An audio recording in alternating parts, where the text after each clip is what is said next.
С этого дня в России возобновляется программа туристического кэшбэка. Что это значит? Россияне могут отдохнуть в любом уголке нашей необъятной страны и при этом получить часть потраченных денег обратно. В прошлом году некоторые путешественники уже успели воспользоваться такой возможностью. Оценили, в том числе и жители нашей республики.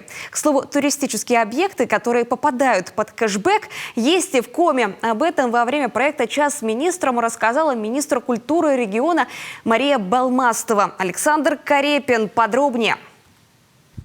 Развитие внутреннего туризма всегда было в приоритете. В условиях санкционного давления шансов развить его становится еще больше. Россия огромная и богатая на виды страна. У нас есть горы, моря, озера. Уникальные в своем роде туристические направления. Этнотуры, познавательные, религиозные, оздоровительные. Выбрать есть из чего. А если еще оплатить такой тур национальной картой МИР на сайте мирпутешествий.рф, можно получить кэшбэк. В течение 5 дней на счет вернется 20% от стоимости поездки. Правда, не более 20 тысяч рублей. Как отмечает Мария Балмастова, такая поддержка со стороны правительства страны – отличный шанс спонсировать и продвигать туристические направления и на территории Коми.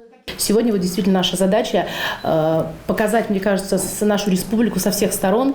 Да, и сегодня тоже мы прорабатываем. Буквально вот я вернулась недавно, мы были с рабочим визитом в Сидью, поселок Сидью. То есть есть тоже очень интересные предложения вот именно по развитию туризма там. Вот это сейчас тоже у нас будет прорабатываться, да, отдельно. И, конечно, сейчас мы тоже думаем, как говорят, и пытаемся все-таки выстроить некую стратегию развития туризма в Республике Коми. Пока от Коми в программу туристического кэшбэка вошли только туры финно-угорского этнопарка и путешествия на Мань-Пупунер. Во время часа с министром звучат предложения расширить список, а еще провести экспедиции на Тиманский кряж и в национальный парк Юга-2. От туризма на часе с министром непосредственно к развитию культуры. В этом году регион потратит на эти цели почти 221 миллион рублей. Деньги пойдут на проведение крупных мероприятий, гастролей и празднование юбилеев учреждений отрасли. Но большая часть средств, конечно, уйдет на инфраструктурные проекты. Планируется реализация следующих мероприятий. Строительство социально-культурного центра в селе Пажга, Сыктывдинский район, капитальный ремонт детской школы искусств, детская школа искусств в Сосногорске и детская музыкальная школа в Ухте.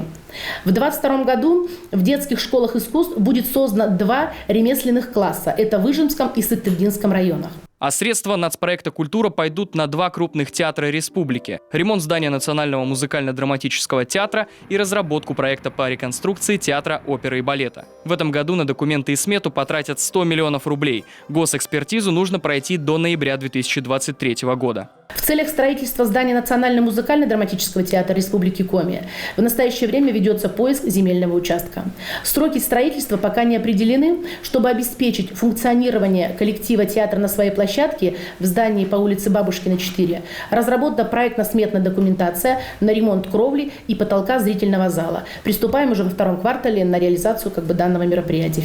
Как отмечает Мария Балмастова, главным же культурным событием этого года станет празднование юбилея республики. Его должны были провести еще в прошлом году, но из-за пандемии коронавируса праздник не состоялся. Впрочем, 22 августа на Стефановской площади жители Коми все же смогут пуститься в пляс. Запланирована большая программа с участием творческих коллективов, гостей из других регионов и звезд российской эстрады. Режиссерско-постановочная группа уже полным ходом работает над концепцией праздника. Александр Карепин, Павел Люлянмин, телеканал Юрган.